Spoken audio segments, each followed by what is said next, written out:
Você já ouviu falar sobre o DSCOB, Departamento Secreto de Contenção Obscura? O termo também é frequentemente usado para descrever homens misteriosos trabalhando para organizações anônimas, bem como para vários setores do governo, supostamente para proteger segredos de atividades sobrenaturais. Fundado no norte do Arkansas, nos Estados Unidos da América em 1947, após a Segunda Guerra Mundial, esse departamento secreto tem a finalidade de investigar seres sobrenaturais materializados como Yeti, lobisomens, Gothman e qualquer tipo de seres de outros mundos, a fim de levá-los para estudos. No Brasil, o DSCOB é conhecido por exterminar lobisomens ou capturar essas criaturas para estudos e experiências. Os agentes não têm nomes, somente uma numeração no crachá escrito DSCOB. E também são conhecidos como Homens de Preto, e não se engane com as suas vestimentas clássicas dos anos 70. Esses agentes são altamente treinados, estão prontos para exterminar qualquer um que entra em seu caminho. Há muitos que dizem que os agentes do DSCOB são seres híbridos, ou até mesmo alienígenas infiltrados no nosso meio trabalhando para o governo americano. Ninguém entra no caminho do DSCOB.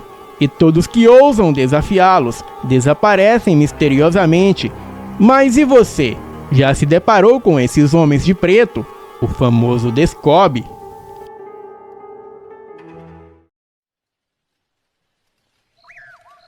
As cidades esquecidas do interior do norte e nordeste escondem segredos que jamais chegaram à luz do conhecimento público. Bruxas, espectros, criaturas e horrores que o tempo enterrou sob o nome de lenda. E o que vou narrar a seguir é real, e mudou para sempre a forma como vejo o mundo.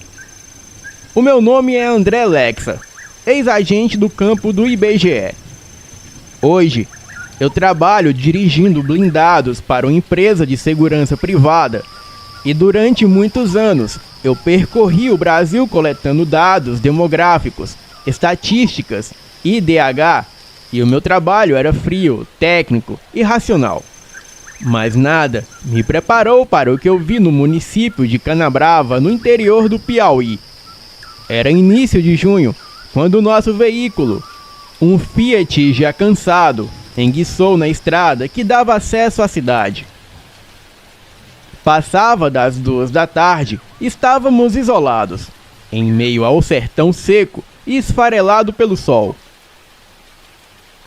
Canabrava tinha pouco mais de 1.900 habitantes, um vilarejo à margem do tempo. A cidade respirava os preparativos para as festas juninas, bandeirinhas desbotadas, música abafada em caixas velhas, cheiro de milho e poeira. Fomos informados por um mecânico local que o nosso carro só ficaria pronto em 3 dias. Resolvemos nos hospedar na estalagem Nossa Senhora das Graças, o único lugar com estrutura minimamente aceitável. Fomos recebidos por Dona Isaurina, uma senhora magra de cabelos grisalhos, presos num coque. Tinha olhos bondosos e um sotaque carregado de ternura, aquele sotaque holandês. Quarto com ventilador ou com ar-condicionado, meu filho? Ela perguntou sorrindo. Com ar, por favor. Viemos do sul, e esse calor nos mata. Ela riu e nos conduziu pelos corredores escuros da estalagem. As paredes eram enfeitadas com quadros de santos, e um cheiro forte de hortelã tomava conta do ambiente. E durante o trajeto, ela explicou as regras. Recolher até às 22 horas, refeições com horários fixos, cozinha fechada à noite e nada fora do comum. Recebemos os nossos quartos e nos instalamos. Eu só queria um banho e silêncio. Ao anoitecer, Carlos e eu resolvemos sair para conhecer a cidade. A pequena praça principal estava tomada por moradores. Havia música ao vivo, forró pé de serra e gente dançando. Para ser sincero, eu não vi nenhuma moça que me agradava. Apesar de nós do sul chamar muita atenção quando chegamos nessas cidadezinhas. Bom, sem querer me gabar, mas não encontrei ninguém ao meu agrado. E depois de Carlos e eu tomarmos várias latinhas de cerveja, sentada em uma mesa de praça perto do forró, onde rolava música ao vivo com Chico Rezende, logo avistei uma linda moça, aparentava ter uns 20 anos, morena e cabelos lisos, como uma índia perfeita. Ela olhou para mim meio sem graça de canto, até que Carlos percebeu e me empurrou até ela. Perguntei o seu nome. Ela disse que se chamava Cássia e que estava sozinha, pois havia se perdido de suas amigas. Me apresentei e disse o tanto que ela era linda. Ela virou o rosto de vergonha, mas assim que começou a tocar a música chamada Perfil, do Henrique e Juliano, ela voltou o rosto a mim e nos beijamos até o fim da música. Essa música me fez lembrar um antigo relacionamento que eu tive durante a minha vida, e o término me deixou muito mal. Chamei ela para um lugar mais reservado e avisei ao Carlos que Cássia e eu iríamos para a pousada. Ele me chamou de canto e disse que estava com um mau pressentimento, pois quando Cássia e eu nos beijávamos, ele viu a pele dela ficar um verde fluorescente e podia jurar que as suas pernas eram uma longa cauda como de uma serpente. Mas quando ele esfregou os olhos, tudo já estava normal.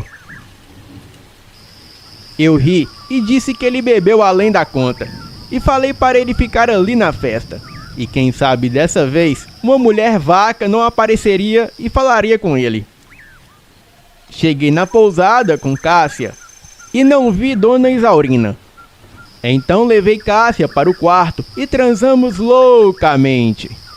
E isso foi uma péssima hora, pois foi logo quando a bebida começou a fazer efeito e logo depois eu vomitei por todo o chão do quarto. Aquilo não estava certo. Eu nunca havia passado mal apenas com cerveja.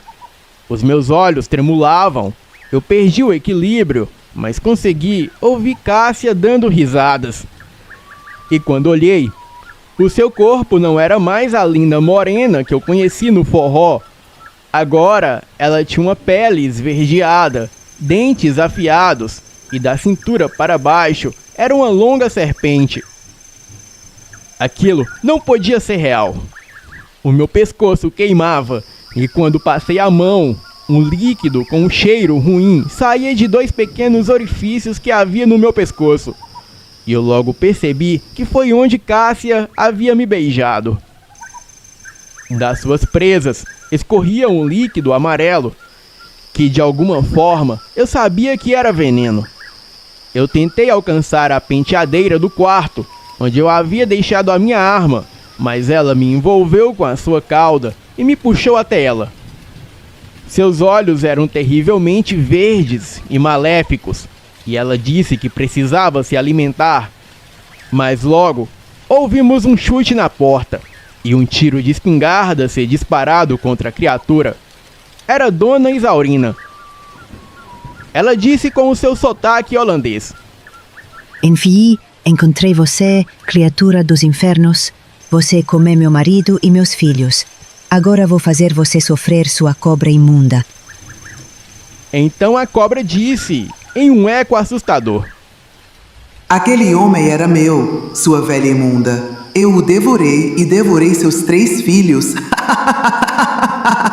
Deixei você viver porque sua carne podre vai me dar indigestão. Mas, já que passou seus últimos 20 anos me procurando, achou. E hoje você vai se juntar à sua família dentro da minha barriga.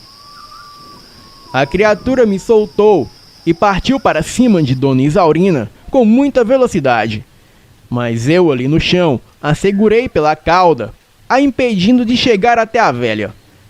Então a velha disparou novamente contra a criatura, que dessa vez caiu se contorcendo no chão. Dona Isaurina disse: O quê? Você não vai morrer. Você matou meu marido, matou meus filhos Diga o nome deles, sua imunda. Diga o nome deles. Eu não vou deixar você morrer tão rápido. Eu esperei 20 anos por esse momento. Eu gritei para Dona Isaurina atirar, mas ela não me ouvia. Então, com uma rabada, a criatura a derrubou no chão e começou a engolir a velha pelas pernas.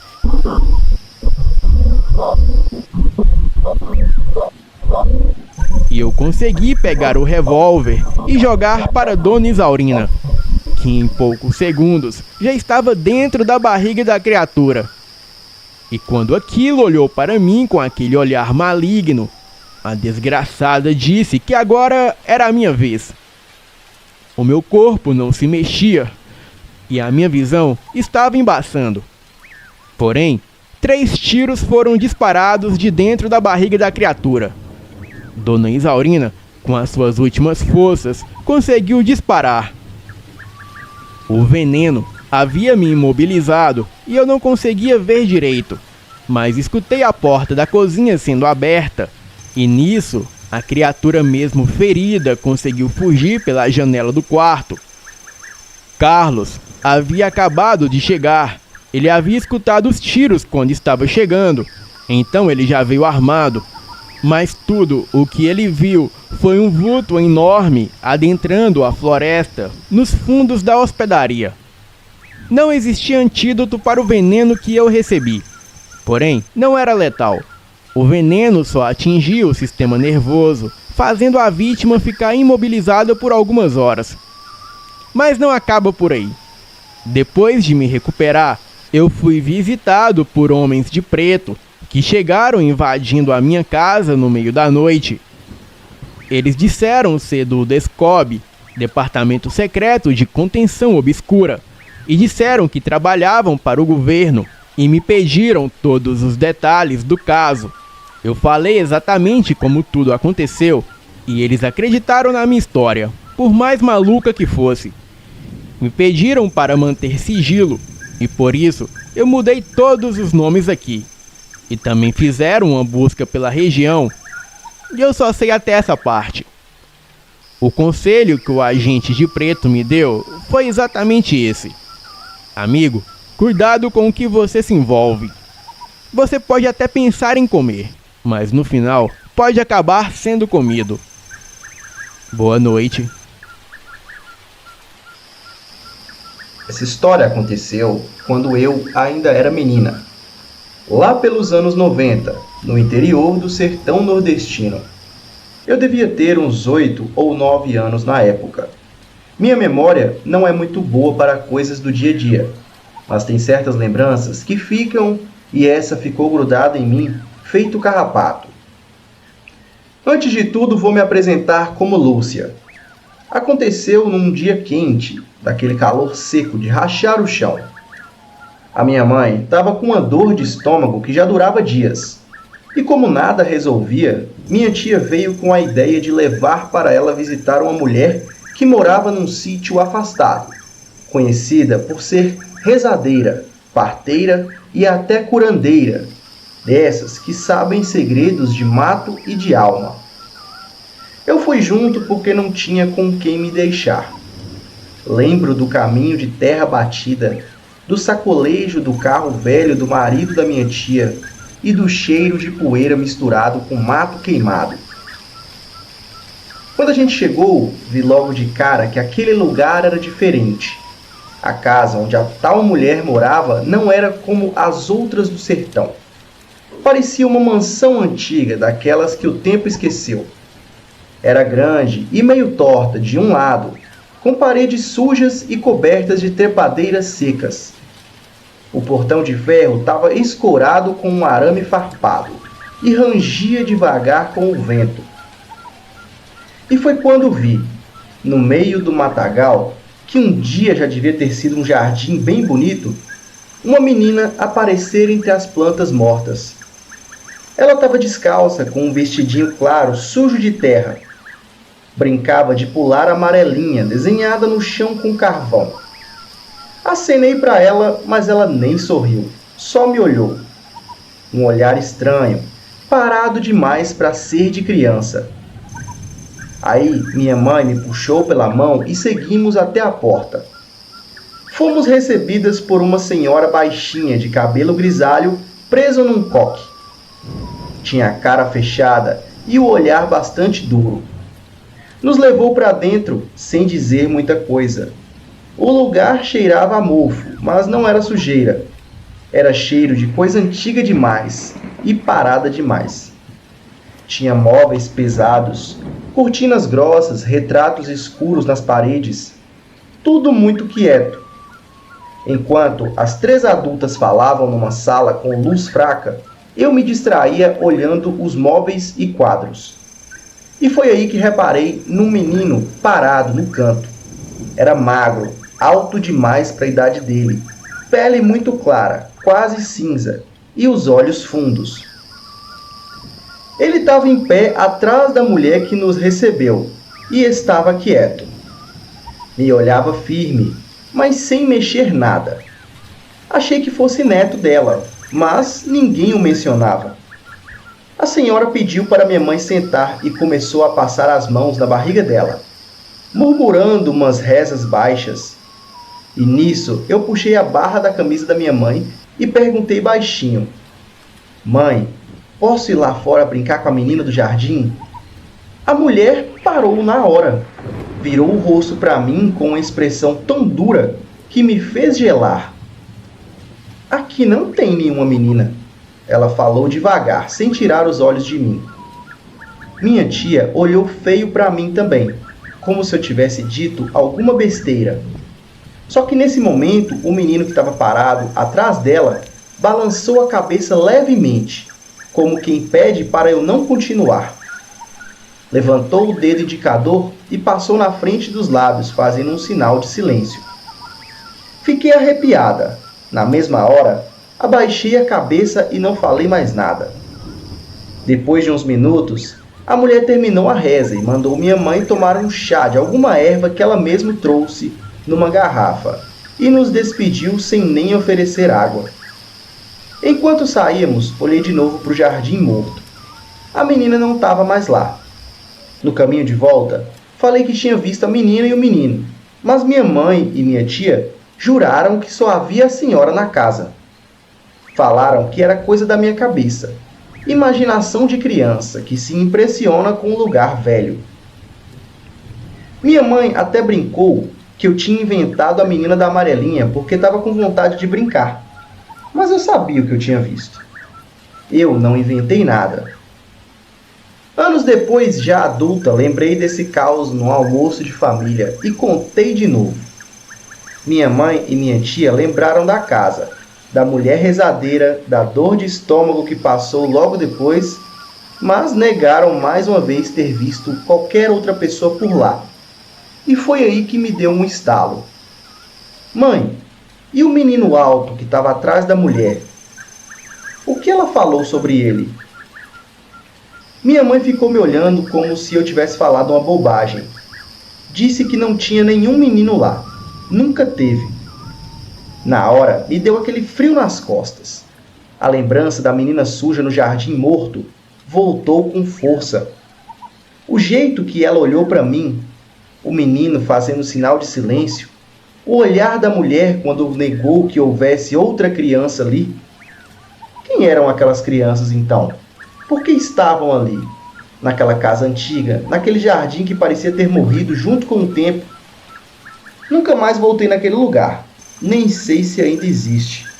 Mas às vezes, quando fecho os olhos, ainda vejo a menina pulando sozinha entre as folhas secas, e o menino parado me olhando de canto, como quem ainda guarda um segredo.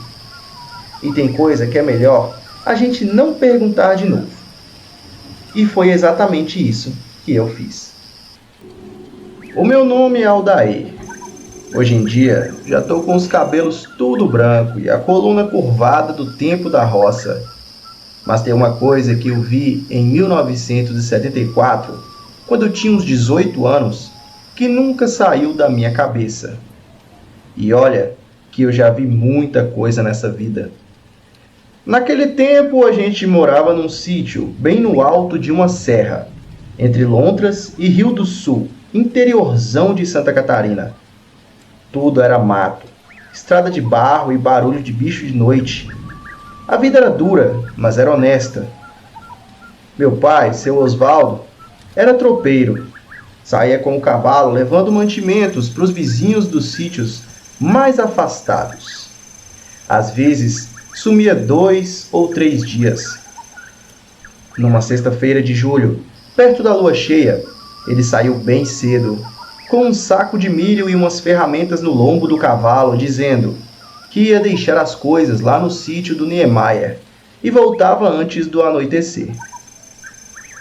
A gente nem desconfiava que ia ser a última vez que víamos ele daquele jeito. O sol se pôs e nada do meu pai. Só o vento gelado soprando entre as árvores e o latido do cão Bastião, que não parava de rosnar para o mato. A minha mãe, Dona Edith, ainda tentou disfarçar o medo, dizendo que talvez ele tivesse ficado para dormir na casa de alguém. Mas dava para ver nos olhos dela que não estava acreditando nisso. Na madrugada, eu acordei com um barulho estranho vindo da varanda. Não era passo de gente. Eram palmas, como se alguém estivesse batendo palmas abafadas. Um chiado abafado, molhado. O cachorro não latiu, só ficou parado, encolhido debaixo da mesa, tremendo loucamente. Eu, curioso e teimoso, levantei devagar e fui até a fresta da porta e juro por Deus, pelo que há de mais sagrado que eu vi aquilo. Uma coisa comprida e magra demais. O corpo todo coberto de pelos cinzas, sujo, as pernas atrofiadas para trás e os braços longos com as mãos no chão. A cabeça era de jumento, mas o focinho estava torto, meio derretido e os olhos brilhavam amarelo, igual 2 brasas. Aquela coisa ia se arrastando, arranhando o assoalho com as unhas grandes. Parou na frente da porta, fungou bem forte e depois soltou um gemido, um rosnado rouco, como se tivesse líquido na garganta. Eu travei, nem respirei, só conseguia rezar. Depois de um tempo, que pareceu uma eternidade, ele foi se arrastando de novo, em direção ao mato, sumindo no escuro. No outro dia meu pai não apareceu, nem naquele e nem no seguinte. 3 dias depois acharam o cavalo dele, solto na beira da estrada, com o alforje rasgado. E as marcas estranhas na sela, como se alguma coisa com garras tivesse arranhado o couro, mas nada dele. Minha mãe ficou desolada, mas não deixou ninguém comentar nada sobre bicho ou assombração. Disse que era coisa ruim e que a gente devia rezar e esquecer. Só que eu não consegui esquecer. 15 dias depois a mesma coisa voltou, exatamente na sexta-feira de lua cheia. E dessa vez eu me preparei. Fiquei deitado com o lampião aceso e a espingarda do vô Vitor ao lado. E lá pela meia-noite ouvi o mesmo barulho.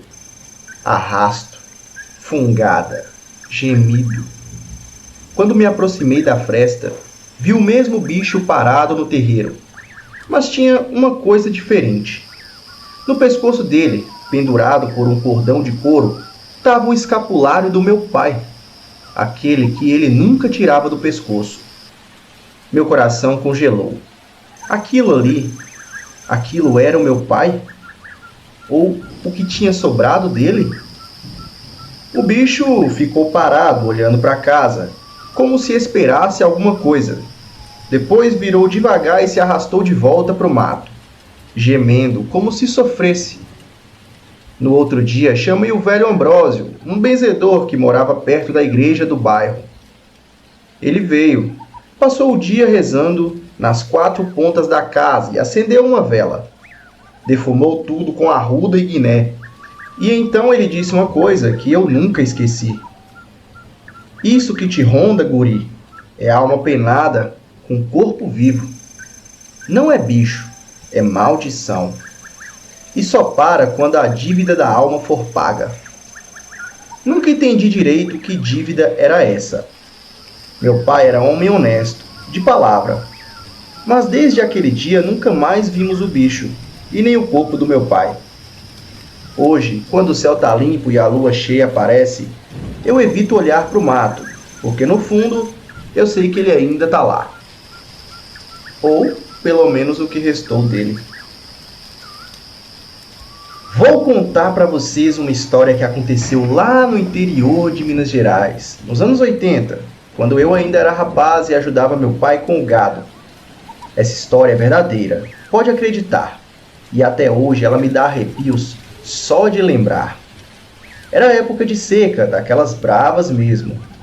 O pasto estava amarelo, que nem palha, e a gente tinha que levar o gado para beber água lá no córrego do Zé Pereira, que ficava uns 3 quilômetros da nossa propriedade. Todo dia, no finalzinho da tarde, eu montava na égua morena e ia tocando as reses pela estrada da terra. A estrada era reta, que nem régua. Cortava a fazenda do seu Antônio e depois sumia no meio do cerrado. Não tinha casa nenhuma no caminho, só mato. Dos dois lados e uma outra árvore grande que dava sombra. Era um lugar quieto, sossegado, onde o único barulho era o mugido do gado e o tropel dos cascos na terra batida. Foi numa dessas idas que eu vi o homem pela primeira vez. Ele estava parado na beira da estrada, meio escondido atrás de uma aroeira. Homem alto, magro, com uma roupa escura meio esfarrapada. Não consegui ver o rosto direito, porque ele estava meio de costas. Mas achei estranho que um sujeito estaria fazendo ali, parado, no meio do nada. Quando passei com o gado, acenei para ele, como é de costume fazer com quem a gente encontra no caminho. Mas ele não respondeu e nem se mexeu. Fiquei meio sem graça, mas não dei muita bola. Gente esquisita sempre teve no mundo. No dia seguinte, mesma hora, mesma estrada, lá estava ele de novo, no mesmo lugar, na mesma posição. Dessa vez prestei mais atenção. O homem estava parado que nem estátua, olhando para o chão. A roupa dele parecia ainda mais suja e tinha um cheiro estranho no ar quando passei por perto. Um cheiro de coisa velha guardada. Quando cheguei em casa, comentei com meu pai. Ele franziu a testa e perguntou como era o sujeito. Descrevi do jeito que pude e vi que o velho ficou pensativo. Rapaz, você tem certeza que era gente mesmo? Ele me perguntou, acendendo um cigarro de palha. Faz tempo que não passa ninguém por aquela estrada além de você e do gado. Seu Antônio comentou que andava vendo vulto por lá, mas achei que era conversa de velho. Na terceira vez que vi o homem, resolvi falar com ele. Parei a égua, gritei. Amigo, tá tudo bem aí? Ele não respondeu e nem se mexeu de novo. Era como se eu não existisse para ele. Desci da égua e me aproximei devagar. O cheiro estranho ficou mais forte e percebi que não eram só as roupas que estavam sujas. O homem parecia descuidado. O cabelo grudado na cabeça, a pele meio acinzentada. Foi então que ele virou a cabeça para mim. Jesus Cristo! Que susto! Os olhos dele eram brancos que nem ovo cozido, sem pupila nenhuma. A boca estava entreaberta e eu juro que vi uns dentes podres numa língua escura. Mas o pior foi a expressão. Ele parecia perdido, confuso, como se não soubesse aonde estava. Pulei para trás e corri para a égua. Montei ligeiro e toquei o gado para frente, sem olhar para trás. Só quando cheguei no córrego que tive coragem de me virar. O homem não estava mais lá. Naquela noite não consegui dormir direito. Contei tudo para o meu pai, que ficou sério e chamou o compadre dele, seu Dico, que entendia dessas coisas de assombração. Seu Dico ouviu tudo calado. Abraçando a cabeça, depois ele disse: pelo que você está contando, rapaz, esse aí não é gente viva não. É alma penada, perdida no mundo. Mas como assim, seu Dico? Uma pessoa morre de jeito ruim, com raiva, com mágoa ou perdido longe de casa. Aí a alma fica vagando, sem saber que morreu, repetindo sempre a mesma coisa que fazia em vida. Meu pai perguntou se conhecia algum caso parecido e seu Dico disse: uns 15 anos atrás, um caminhoneiro sumiu por essas bandas. Homem alto, magro, que nem vocês estão descrevendo. Virava à noite na estrada. Parece que o caminhão dele quebrou. Nunca mais ninguém o viu, nem o caminhão. Uns dizem que ele andou perdido no mato até morrer. Outros dizem que foi coisa pior. A partir daquele dia, passei a evitar a estrada na hora que sempre via o homem. Saía mais cedo ou mais tarde, mas sempre dava um jeito de não passar lá no meio da tarde. Funcionou por uns tempos, até que um dia não teve jeito. Uma vaca tinha ficado doente e eu precisei levar ela para o curral ligeiro. Quando eu vi, já era quase na hora que ele aparecia. Pensei em voltar, mas deixar a vaca ruim para depois. Quando cheguei perto da aroeira, lá estava ele. Mas dessa vez era diferente. O homem não estava parado. Ele estava caminhando pela estrada, devagar, como se procurasse alguma coisa. Os passos dele não faziam barulho nenhum na terra. Resolvi passar bem devagar, sem fazer alarido. Mas quando cheguei perto, ele parou e virou para mim. Dessa vez consegui ver o rosto inteiro. Era o rosto de um morto.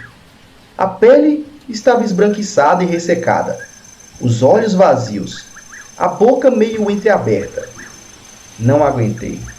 Bati na vaca com a vara e saí correndo pela estrada. E quando olhei para trás, ele estava me seguindo. Não correndo, mas caminhando rápido, com passos longos e silenciosos. Essa história me ensinou que às vezes os mortos ficam presos no mundo dos vivos, não por maldade, mas porque não conseguiram encontrar o caminho de casa. E com um pouco de compreensão e oração sincera pode ajudar uma alma perdida a encontrar a paz. Até hoje, quando passo por aquela estrada, acendo uma vela na aroeira e faço uma oração por todos os viajantes que um dia se perderam pelo caminho. Porque no interior, a gente aprende que respeitar os mortos é tão importante quanto cuidar dos vivos. Só passo de dia por lá e depois de rezar. Só assim eu nunca mais vi aquela assombração. Meu nome é Roger e hoje vou contar uma história que aconteceu comigo em 2019, numa fazenda abandonada em Uberlândia, interior de Minas Gerais. Durante 3 anos evitei falar sobre isso, mas agora preciso dividir com vocês o que vivi naquela noite. Eu trabalhava como zelador de uma propriedade rural que havia sido comprada por um empresário de São Paulo. O lugar ficava a 40 quilômetros da cidade, cercado por mata fechada e sem vizinhos próximos. Minha função era cuidar do terreno, fazer pequenos reparos e garantir que invasores não ocupassem a área. A fazenda tinha uma casa principal em ruínas, um galpão onde eu guardava ferramentas e uma pequena cabana onde eu dormia durante os finais de semana. O proprietário só aparecia uma vez por mês, para verificar se estava tudo em ordem. Era sexta-feira, 15 de março de 2019. Cheguei na fazenda às 5 da tarde, como sempre fazia. O tempo estava abafado e as nuvens molhadas indicavam que choveria durante a noite. Guardei minha moto no galpão e fui preparar o jantar na cabana. Por volta das 8 da noite, comecei a ouvir um barulho estranho vindo da mata. Não era o som normal dos animais da região. Era algo diferente, como se alguém estivesse quebrando galhos deliberadamente, pisando forte no chão, coberto de folhas secas. No início pensei que fossem caçadores ou até mesmo pessoas tentando invadir a propriedade. Peguei minha lanterna e saí da cabana para investigar. O barulho parava sempre que eu me aproximava da borda da mata e recomeçava quando eu voltava. Isso durou quase 1 hora. Eu acendi a lanterna em direção às árvores, mas não conseguia ver nada além da escuridão. O som parecia vir de lugares diferentes, como se houvesse mais de uma pessoa se movimentando entre as árvores. Às 9h30, a chuva começou. Era uma chuva grossa, daquelas que fazem barulho no telhado de zinco. Pensei que isso faria o barulho parar, mas aconteceu o contrário. Os sons ficaram mais intensos e mais próximos da cabana. Foi quando ouvi pela primeira vez um som que jamais vou esquecer. Era como se alguém estivesse tentando imitar uma voz humana, mas não conseguisse formar as palavras direito. Parecia um gemido prolongado, mas com uma tentativa de articulação, como se estivesse tentando dizer alguma coisa. Tranquei a porta da cabana e fiquei parado no meio do cômodo único, ouvindo. A chuva diminuiu um pouco e o som ficou mais claro. Definitivamente, havia algo tentando falar as palavras, mas saíam distorcidas e arrastadas. Às 10 horas, o barulho parou completamente. Fiquei ali, em silêncio, por mais de meia hora. Quando achei que havia passado, ouvi batidas na porta da cabana. Não eram batidas normais, como quando alguém bate com os nós dos dedos. Era como se alguém estivesse arranhando a madeira com as unhas. As batidas duraram uns 10 minutos. Depois ouvi passos ao redor da cabana, passos pesados, como de alguém que arrasta os pés. Mas tinha algo de errado no ritmo. Não era o caminhar normal de uma pessoa. Era irregular, como se quem estivesse caminhando tivesse dificuldade para manter o equilíbrio. Fiquei acordado a noite toda, sentado numa cadeira ao lado da porta, segurando um martelo. Os barulhos continuaram até as 4 da manhã.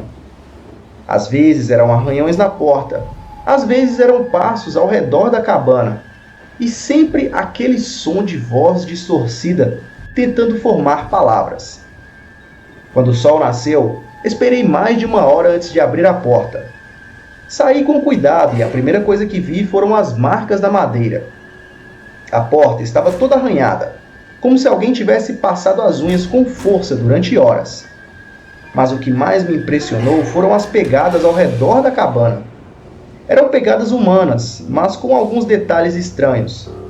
Eram muito grandes, maiores que as minhas até, e os dedos pareciam mais longos que o normal. Além disso, a pegada era mais funda na parte da frente, como se a pessoa caminhasse apoiada nos dedos dos pés. Segui as pegadas até a borda da mata.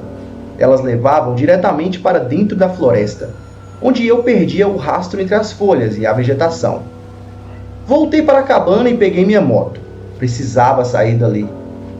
Durante a semana, fiquei pensando e pesquisando sobre a fazenda na internet e também conversando com algumas pessoas da região. Foi quando eu descobri que aquela propriedade tinha uma história peculiar. Nos anos de 1980, um homem chamado João Pereira morava sozinho numa casa que ficava onde hoje é a Mata Fechada. Ele era conhecido na região por praticar rituais estranhos e por ter um comportamento cada vez mais agressivo. Os vizinhos mais próximos diziam que ele falava sozinho durante a noite e que gritava palavras que ninguém entendia. Em 87, João Pereira desapareceu. A casa dele foi destruída por um incêndio alguns meses depois. Ninguém nunca soube o que aconteceu com ele.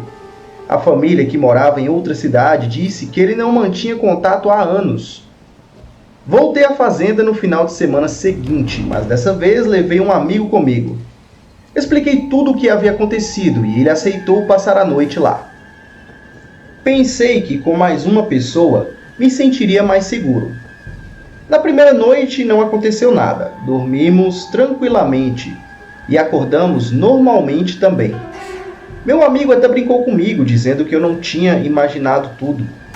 Mas na segunda noite os barulhos voltaram. Dessa vez o meu amigo também ouviu. Ele ficou tão assustado quanto eu. Os arranhões na porta recomeçaram. Os passos ao redor da cabana se repetiram. E aquela voz distorcida, tentando formar palavras, voltou a nos incomodar. Pela manhã encontramos as mesmas pegadas estranhas. Meu amigo disse que não voltaria mais àquele lugar. Eu também decidi que não passaria mais noites na fazenda. Falei com o proprietário e expliquei que não poderia mais trabalhar aos finais de semana. Levantei uma desculpa sobre compromissos familiares. Ele nem questionou e disse que eu poderia continuar fazendo apenas as visitas durante a semana. Nos meses seguintes, fiz apenas visitas rápidas à fazenda, sempre durante o dia. Um ano depois, o proprietário vendeu a fazenda. O novo dono demoliu a cabana e construiu uma cerca ao redor de toda a propriedade. Ouvi dizer que ele também teve problemas com invasores, mas não sei se eram do mesmo tipo que eu enfrentei. Hoje, 3 anos depois, ainda penso naquela noite. Não sei explicar o que aconteceu, mas sei que foi real. As marcas na porta, as pegadas, o som daquela voz tentando falar, tudo isso aconteceu de verdade. E, graças ao meu amigo, eu pude ter uma testemunha para comprovar todos estes fatos. Num fandango de sombras e barulhos de vento nos pinheiros, andava uma cabra, um fazendeiro arretado, que acordou de madrugada todo enlamaçado, com pegadas estranhas, ao redor da cama de palha. Dizem que foi ali, bem no celeiro, que ele topou símbolos talhados no tronco dos pés de eucalipto, marcas que nem o tempo apaga, gravadas por unhas de fera que a gente só ouvia falar nos causos mais antigos. Quando abri os olhos, antes do galo cantar, senti o frio da serra penetrar meus ossos, como se a montanha inteira respirasse um hálito gelado através da palha que me servia de colchão. Levantei-me com cuidado para não acordar o resto da casa de taipa, pisando descalço no chão de terra batida, e logo notei as pegadas lamacentas que cercavam meu leito improvisado. Eram marcas grandes demais para boi e estreitas demais para um cavalo, como se uma criatura de garras afundasse a cada passo, escavando segredos no barro. A paisagem ainda dormia sob a neblina matinal, mas aquelas impressões pareciam gritar após décadas de silêncio enterrado. Encostei a palma da mão no tronco de um eucalipto retorcido, tentando esquentar os dedos e ouvir em cada sulco que ele guardava as histórias sussurradas por meus antepassados. Meu nome é Sérgio, mas aqui me conhecem como Zé da Serra, herdeiro de terras e de mistérios que não escolhi carregar, mas que me foram passados junto com o solavanco das marés de vento. Minha família mantém as plantações de café e cana há gerações, mas ninguém jamais ousou dizer o que se escondia além das pedras verdes. A lenda de um lobisomem que assombrava o vale quando a lua se veste de prata? Caminhei então em direção ao celeiro, devagar, sentindo o coração retumbar no peito como sino de igreja, badalando o funeral. A porta de madeira rangeu, como se reclamasse a presença de quem ousa interromper seu descanso secular. Dentro, raios de luz filtraram-se pelas frestas, iluminando símbolos gravados em troncos centenários, linhas curvas que lembravam garras, círculos sobrepostos como olhos atentos e entre eles cruzes rústicas riscadas à faca. Encostei o rosto na madeira fria, tentando decifrar quem, em que momento riscou aqueles sinais que pareciam envolver minha família em um pacto não selado. Enquanto meus dedos percorriam os entalhes, as memórias da infância me envolveram como brisa suave. Vi minha avó no fogão de lenha, contando casos ao luar, falando de um parente que, em noite de peste, nascera com os olhos de fogo e o uivar de lobo. E eu, garoto de pés descalços e imaginação fértil, tremia de medo e curiosidade ao ouvir falar do primo lobisomem que rondava as matas. Naquela época, eu acreditava que tudo não passava de fantasia para assustar quem saía além do terreiro. Mas agora, finalmente, homem, e com o frio da serra me lembrando de antigas promessas, percebo que aquela história foi escrita nas veias do meu próprio sangue. Saí do celeiro carregando um pedaço de corda e uma lâmpada a óleo que tremia em minha mão. pois o vulto do medo dominava meus pensamentos. Segui até a beira do riacho, onde o barro revelava rastros misturados, pegadas humanas e de animal, se entrelaçando como se o lobo e o homem compartilhassem o mesmo passo. A névoa pairava sobre a água, desenhando figuras efêmeras que vanificavam certezas.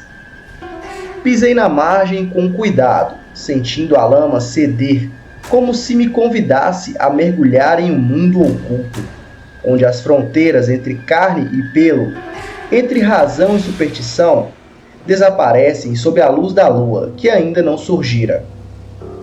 O tempo parecia congelar enquanto eu olhava para aqueles sinais no barro, imaginando como a fera poderia atravessar terras e memórias sem ser vista. Lembrei do punhal de prata guardado na minha caixa velha de ferramentas, presente de um benzedor que dizia ser capaz de conter o sobrenatural. Apertei o cabo de madeira gasta em minha mão, sentindo a textura dos sulcos feitos pelo tempo e pelo uso, e prometi a mim mesmo que se encontrasse aquela criatura, não fugiria. Meu desejo não era matar, mas entender. Descobrir se o monstro era feito de carne e osso ou se era apenas o reflexo dos fantasmas que carrego desde menino. Voltei para o pátio principal, onde o sol começava a revelar os contornos das serras ao longe, e vi minha esposa espantando galinhas abatidas pelo frio. Seu rosto carregava a mesma mistura de coragem e apresentação que eu guardava no peito. Segurei pelos ombros e contei em voz baixa cada detalhe que encontrara, sentindo que, ao dividir o segredo, o peso se aliviava um pouco. Juntos, carregamos ferramentas e lanternas até o coração do terreiro, decididos a enfrentar a noite e as revelações que ela trazia. Afinal, a linhagem da família não se faz apenas de plantações e dinastias, mas de coragem para encarar o que nem sempre se explica com palavras. A cada passo rumo ao celeiro, meu sangue galopava na corrente, misturando o temor e fascínio de quem descobre raízes profundas demais para permanecerem enterradas.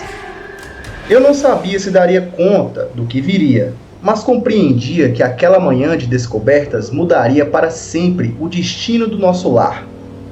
Afinal, quem planta sementes na terra também colhe segredos ancestrais, e às vezes, para proteger o futuro, é preciso desenterrar o passado e encarar seus monstros com olhar firme e mãos trêmulas. Foi assim que se iniciou o encontro entre o fazendeiro de Minas e o lobisomem da serra. Naquele solo onde barro e sangue contam histórias que só a lua ousa iluminar. Quando o sol minguou no horizonte e o crepúsculo derramou suas sombras no terreiro, senti um peso estranho no peito ao me aproximar do celeiro onde guardava as colheres de pau, os sacos de ração e as ferramentas de olaria que meus antepassados usavam. A porta de tábuas ressecadas repousava entreaberta, com frestas tortas que projetavam listras de luz amarelada no chão empedrado de barro seco. Empurrei o portão rangente num suspiro contido, e o eco do latido distante de um cão reverberou como trovoada na minha espinha. A brisa noturna arrastava o cheiro de mofo e de óleo, que misturava com um aroma indefinido, como se o celeiro exalasse memórias de carne crua e pranto soterrado. Dentro, o ar encardido quase me esmagou. O tilintar de pregos soltos e o farfalhar de palhas antigas soavam no vai e vem do vento que atravessava as frestas. Carreguei comigo uma lâmpada a óleo, piscando suas chamas tremeluzentes como vagalumes aflitos. Cada passo era um convite ao desconhecido.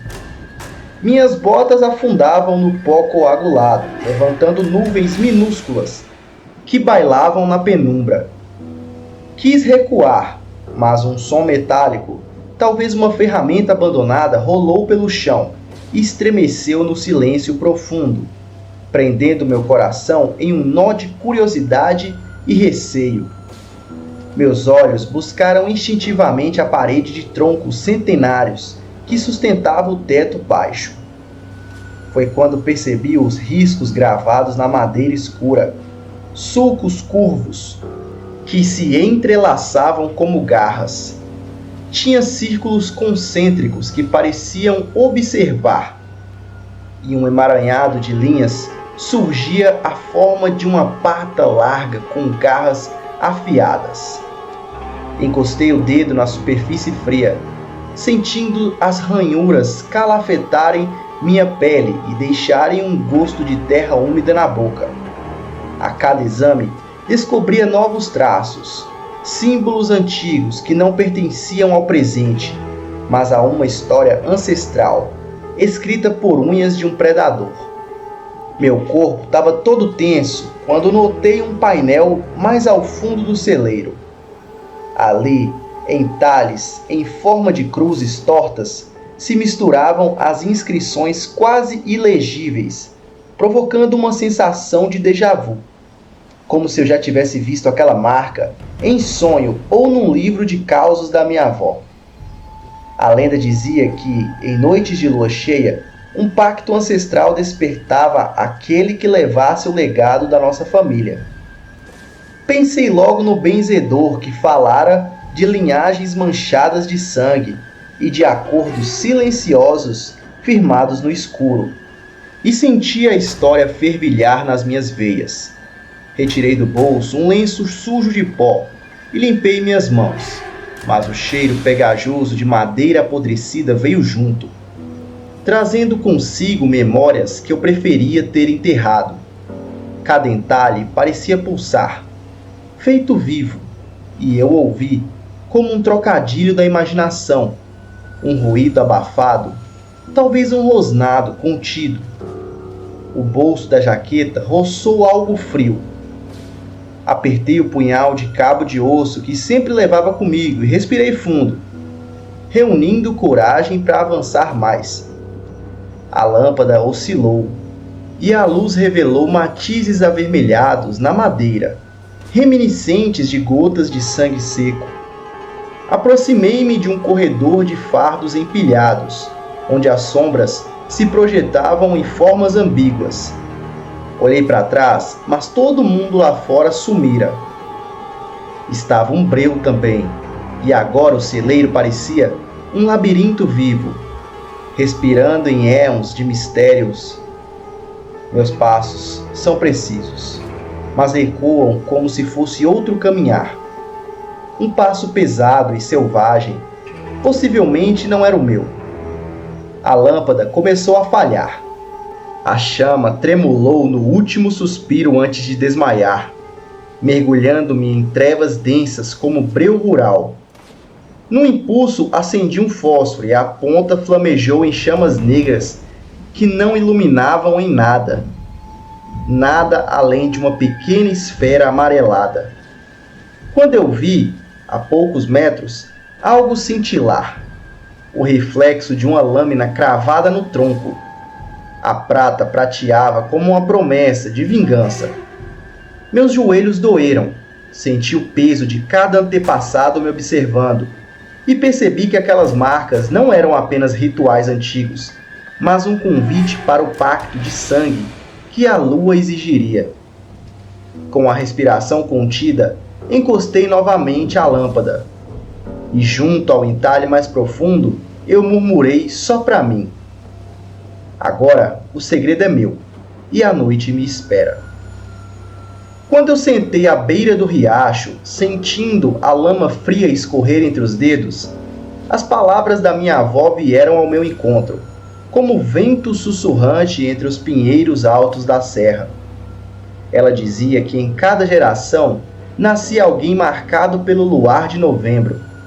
Quando a peste chegava à roça, junto com a chuva torrencial, contava que, na noite que minha bisavó deu à luz as águas do ribeirão, subiram e levaram um lobo morto pelas armadilhas de caçadores de perto dali.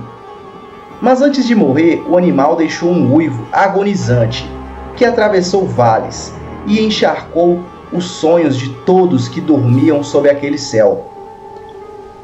Disseram também que quem nascesse naquela noite herdaria o sangue corrido entre homem e fera, e que o pacto de família se renovava com pegadas lamacentas gravadas no barro, um sinal de que a lenda não estava morta, apenas adormecida. Enquanto eu escavava com a lâmpada a óleo tremeluzindo na mão, encontrei fragmentos de jornais antigos, amarelados pela umidade e pelo tempo, onde se lia sobre um fazendeiro vizinho desaparecido, tragado pela névoa e pelos uivos. Folheei aquelas páginas com dedos trêmulos, as letras trincadas como se pretendessem fugir dos olhos. Em um artigo datado de 1952, havia a foto de um homem de rosto abatido, segurando uma espingarda e rodeado por pegadas tão largas que mal cabiam no sapato comum. A legenda dizia que fora visto pela última vez na serra, à luz da lua, caminhando sem destino, quase instintivo, como se obedecesse a um chamado ancestral. Fechei o jornal com um baque surdo, sentindo meu próprio coração martelar no peito, pois reconheci traços de familiaridade naquele rosto. Sobrancelhas fortes, queixada quadrada e olhar perdido entre o humano e o selvagem. Foi ali que entendi que não caçaria apenas um bicho, caçaria memórias que corriam em minhas veias. Lembrei das histórias da minha mãe, que crescera entre rezas de benzedeiras e toalhas bordadas, escutando falas de curandeiros que, sob ao luar, iam direto contra o mal que se vestia de pele de lobo. E eu, menino, corria assustado quando um uivo noturno atravessou nossas janelas e meu pai dissera: "É só o vento, garoto." Mas o vento não uiva, e eu sempre soube disso no íntimo. Agora, homem, sentindo o punhal de prata no bolso vibrar contra o meu corpo, como se chamasse meu coração, percebi que cada cicatriz antiga no meu peito guardava um fragmento daquele passado imbricado em segredos. A hora avançava, as sombras se esticavam como dedos longos e tortos sobre os troncos retorcidos do celeiro, e eu me vi cercado por um silêncio tão pesado que parecia palpável. A lâmpada oscilou e, por um instante, cogitei renunciar à busca, voltar para o calor da lareira, das panelas fumegantes no fogão de lenha, do cheiro de café forte e das risadas das galinhas no terreiro. Mas a marca do meu antebraço, aquele desenho de pata cravado na pele, ainda em carne viva, me dizia que não havia volta possível. Abracei o cabo do punhal de osso e murmurei em prece baixa: "Mostra tua face, espírito da serra, que eu aceito o que há de vir." Então uma brisa rompeu o silêncio, varrendo o mato ao redor e trazendo com ela um aroma de carne queimada e vento de tempestade. A lâmpada cedeu em um estalo, mergulhando-me na escuridão total, e meus sentidos explodiram em alerta máximo. Foi nesse instante, perdido entre medo e fascínio, que compreendi que a lenda corre ao meu lado, pulsante como hemorragia de lua. Eu, herdeiro relutante daquele pacto ancestral, estava pronto para descobri-lo na carne e nos ossos, onde homem e lobisomem se confundem na mesma respiração. Quando o tronco estalou e a armadilha cedeu sob o peso monstruoso, senti o chão tremer como tambor de procissão, anunciando o juízo final. A corda de cânhamo se partiu num estalido áspero, e a fera se libertou, lançando-se contra mim num ímpeto de pura ferocidade. O baque do impacto me jogou contra a terra fria, rasgando as calças e raspando a pele nas pedrinhas do riacho. O cheiro forte de terra úmida misturou-se ao odor metálico de sangue e suor, enquanto eu rolava tentando erguer o rifle que escorregava das minhas mãos encharcadas de medo. Senti o pelo grosso beijar meu ombro numa pressão sufocante. Garras que arranharam meu rosto e deixaram sulcos vermelhos que queimaram como brasa. Cada respiração era um grito contido, preso na garganta. Cada visão um borrão de adrenalina e horror. Meus músculos tremiam, mas mantive o olhar fixo na criatura híbrida. O rosto meio desfigurado pelo ódio e pela dor. Os olhos suplicando compaixão numa maré de selvageria. Segurei a faca de lâmina curva com força, lembrando do presente rústico forjado em prata bruta, instrumento de caça e penitência, mas também de redenção. Enquanto a fera rosnava, ergui o corpo, me apoiando nos cotovelos, cada osso latejando com um impacto brutal. Senti que não era só minha carne em risco, mas minha sanidade se pendurando num fio tão fino quanto o fio de prata preso ao punho da lâmina. Fechei os olhos um instante, afundando no eco dos uivos que já ouviram meus ancestrais, buscando no fundo da alma a coragem de um guerreiro e a misericórdia de um homem. Reabri os olhos para encontrar aquela besta cambaleando, hesitando num passo de lobo e num gesto quase humano. Naquele instante, compreendi que a linha que separa o caçador do caçado se desfaz a cada gota de sangue derramada em nome da vingança. Com um impulso surpreso, levantei a faca, mas não para golpear. A lâmina refletiu o luar que escapava entre as folhas, desenhando traços de prata na pele enrugada da fera. Ela parou de se debater. O uivo se extinguiu em um suspiro rouco, e o silêncio pesou como lápide sobre o clareiral. Respirei fundo, sentindo o coração apertar o punho da lâmina, com urgência, quase dolorida. A fera recuou um passo, os olhos ainda vivos num brilho trêmulo de gratidão ou medo. Eu não sabia. Meus dedos tremeram e eu o soltei, deixando a lâmina cair no chão sem som. O metal cravou-se na terra úmida, produzindo um eco surdo que liga o meu destino ao dela. Levantamo-nos simultaneamente, eu cambaleando, ela apoiando as patas dianteiras num tronco caído. A lua testemunhava cada gesto, ora clareando a pele incisiva da lâmina, ora reluzindo no pelo espesso e molhado da criatura. Um vento cortante desceu da serra, como soprando a poeira do passado e anunciando um novo começo. Foi ali, entre o olhar humano e o instinto selvagem, que entendi. Minha tarefa não era exterminar o monstro, mas acolher a parte sombria que carrego desde a guerra, quando a bala me transformou em algo próximo de fera. A fera voltou a uivar, mas dessa vez o som não era de agressão. Era um lamento ancestral, um pedido de perdão pela dor que ambos causamos e sofremos. Caminhei alguns passos até alcançar o punhal de prata. Ergui-o com reverência e encostei a lâmina no peito da criatura, sem pretender ferir, mas para selar um pacto insolúvel. Fechei os olhos e sussurrei palavras que vieram sem pensar. Um pedido de paz entre homem e fera, entre passado e futuro. E quando abri os olhos, a fera já não era a ameaça, mas sim uma companheira de um mistério que transcende o mundo tangível. Ela desapareceu na mata densa, deixando pegadas que se mesclavam às minhas, símbolo do legado que agora dividimos.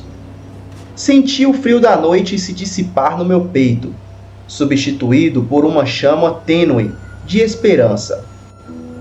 Voltei sozinho pelo trilho enlameado, cada passo marcado pela certeza de que, ao poupar aquela vida híbrida, me poupei das feridas insepultas do meu próprio espírito. Ao chegar à porteira da fazenda, ergui o punhal ao luar e agradeci à lua por testemunhar minha redenção. Agora sei que Caçador Errante e o Lobisomem da Serra Encantada caminham juntos na mesma jornada, e que o verdadeiro monstro a domar vive no íntimo de quem empunha a arma.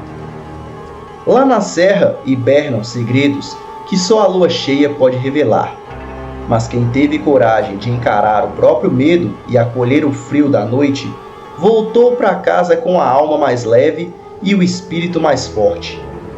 Agora, quando o vento sussurrar entre os pinheiros e o galo cantar lá na cocada da madruga, lembre que cada uivo não é só do lobo, mas do coração que aprende a perdoar a fera que vive dentro da gente.